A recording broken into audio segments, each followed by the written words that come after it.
तो प्रिय साथियों, जो आज का हमारा टॉपिक्स है वो है ड्रग्स है कि किस तरह से जो यूथ है, यंग जनरेशन है, किस तरह से नशों की ओर बढ़ रही है, किस कारण से बढ़ रही है। तो इसका रीज़न बताते हुए हमने इसके रोकथाम की बात करनी है कि कैसे इनसे बचा जाए, कैसे इनको रोका जा सकता है। तो क्या होता है कि जो हमारी टीन एज होती है उसमें चाहे लड़कियां हों चाहे लड़के हों, टीन एज में हमारी जो बॉडी में जो एनर्जी होती है, अपार एनर्जी होती है, किसी तरह की कोई कमी नहीं होती। इसी एनर्जी के कारण ही जो बहुत से बच्चे हैं वो विचलित हो जाते हैं। इसका सदुपयोग न कर इसके कारण गलत डायरेक्शन में बच्चे बह जाते हैं, चले जाते हैं। तो क्या करना है साथियों कि हमारी बॉडी में आपको ध्यान हो 7 साइकिल होते हैं। सबसे नीचे जो नाभि से नीचे होता है, सबसे पहला होता है स्टार्टिंग वाला रूट साइकिल होता है। उससे ऊपर स्वादिष्टान होता है, फिर नाभि में मणिपूर्ण होता है, फिर हृदय में अनाहत चक्कर होता है, फिर हमारे गले में थ्रोट साइकिल होता है, फिर जो हमारा ये जो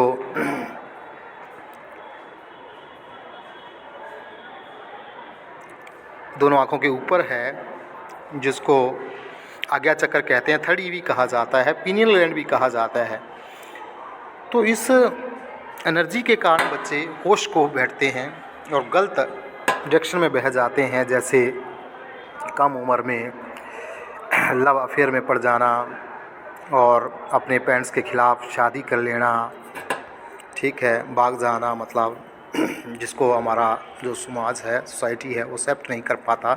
इसके अलावा बच्चे अपने कैरियर से भी हाथ धो बैठता है और फिर जब उसका अफेयर है पूरा नहीं होता, उसकी मनमर्जी की शादी नहीं हो पाती या उसकी जो बिलवड है उसको छोड़ देती है, तो बच्चे हैं वो नशों में पड़ जाते हैं, ड्रग्स में पड़ जाते हैं।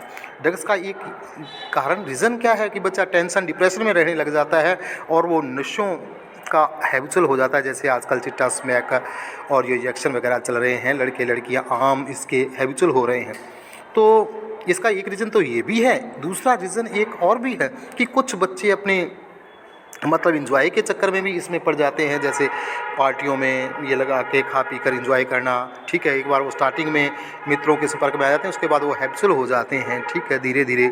और कई इसका मतलब हम काम की पर्पज़ से, सेक्स के पर्पज़ से भी इसका उपयोग करते हैं, बट और उस धीरे धीरे हैबिचुअल होते जाते हैं। तो हमने क्या करना है, इन दोनों ही बातों का एक ही सलूशन है। सबसे पहला है, फर्स्ट है कि हम जब एनर्जी, हमारी बॉडी की जो एनर्जी है, मेन जो टीन एज में जो एनर्जी होती है, हमारे अंदर अपार एनर्जी होती है, उस एनर्जी को नीचे ना बहाकर, रूट साइकिल की ओर न बहाकर, इसको हमने कहाँ उठाना है, हमारे आज्ञा चक्कर में उठाना है। जो हमारा ये आज्ञा चक्कर है, इसको थर्ड ई कहा जाता है, पीनियल ग्लैंड भी इसको साइंस ने माना है। इसकी और बढ़ानी है। जब एनर्जी ये जैसे ही हम कैसे बढ़ेगी, समाधि से, मेडिटेशन से।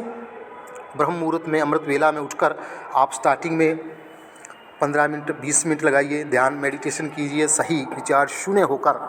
जब आप मेडिटेशन करते हैं, एक दिन नहीं 10-15 महीने बाद, मैं कहता हूं कि 2-3 महीने बाद ऐसी अवस्था आएगी कि आप बिल्कुल विचार शून्य हो जाएंगे और साइलेंट होकर शून्य अवस्था में प्रवेश कर जाएंगे। और जब ये एनर्जी आपकी इसमें पीनियल ग्लैंड पे थर्ड ई में प्रवेश करेगी तो आप अपार शांति से और आनंद से भर जाएंगे। आपको ये लगेगा कि इससे ज़्यादा आनंद दुनिया में कहीं भी नहीं है, किसी भी चीज़ में नहीं है। और चाहे वो सेक्स से संबंधित हो, चाहे वह दुनिया हो, कोई भी पदार्थ, कोई भी तत्व हो, उसमें आपको लगेगा ये एनर्जी नहीं है। दूसरा, आप शांत होंगे और संतुष्ट होंगे। इसके अलावा आपके अंदर जो टेंशन, डिप्रेशन, तनाव, सभी से आपको मुक्ति मिलेगी और आपका माइंड है बहुत ज़्यादा डेवलप होगा, विकसित होगा, आपकी बुद्धि बड़ी कुशागर होगी, स्मरण शक्ति बढ़ेगी। इसलिए विद्यार्थियों के लिए ये रामबाण है, पिकानो है, इसका उपयोग आप करें और करके देखें। ये सुनने की बात या सुनने सुनाने की बात, कहने की बात नहीं है, मनन करने की बात है। गुरु ग्रंथ साहब में लिखा है ना, सुनिए दुख पाप का नाश। तो इसके अलावा मरने की गत कही ना जाए, जो को कहे पीछे पछताए, कागज कलम न लिखनहार, मनने का भय कर्म विचार। इसलिए मानने की बात होती है, जब आप इसको करोगे तब आपको इसको पता चलेगा कि वाकई ही ऐसी बात भी होती है, ऐसा भी होता है। ये बातें सुनने की कम, चर्चा करने के बाद करने की है। अभ्यास करिए आप, 6 महीने बाद ऐसा अभ्यास करिए, ठीक है। उसके बाद मेरे से आके मिलना, ठीक है। तब आप कोई मेरे से बात करना, इससे पहले तर्क वितर्क बहस करने की कोई ज़रूरत नहीं। ये बातें करने की होती हैं, मनन करने की होती हैं। जैसे कोई कहते हैं कि जहर जिसने खाया मरा, तो वही ना, उसे ही पता चले, दूसरे को किसको क्या पता चला। इसलिए इसमें हमारे मेडिटेशन में जब हम शून्य में पहुंच जाते हैं, मतलब जीते जी मरने जैसा हो जाता है। और उसमें जो आस्तिक लोग हैं उनको बहुत ज़्यादा लाभ है। जो हमारे अंदर लाइट है, जो हमारी बॉडी में ऊर्जा, जो हमारी बॉडी को संचालित कर रहा है, जो लाइट है, प्रकाश है, वही निकलती है हमारी बॉडी से जब हम मर जाते हैं। तो जो अच्छे साधक हैं, ऋषि तपस्वी मुनि है या साधारण मानव भी है, उस जीते जी इस लाइट को देख पाता है, मतलब जीते जी वो मर जाता है, इस लाइट को देख पाता है। उसके जितने भी काम, क्रोध, मोह, लोभ, ईर्ष्या, वैर भाव, आपसी द्वेष सभी शांत हो जाते हैं। धीरे धीरे व्यक्ति वो दुनिया से, संसारिक मोह माया से भी कटने लगता है। और ये इसके फ़ायदे हैं, आप इसको करके देखिए तब मेरे से बात करना। धन्यवाद। इसको ज़्यादा से ज़्यादा शेयर करें और सब्सक्राइब करें ताकि हर अपडेट आपको मिलता रहे। इसमें जो समाज में जितनी भी बुराइयां हैं उससे हम बचेंगे, इस चैनल का अनुसरण करके। धन्यवाद।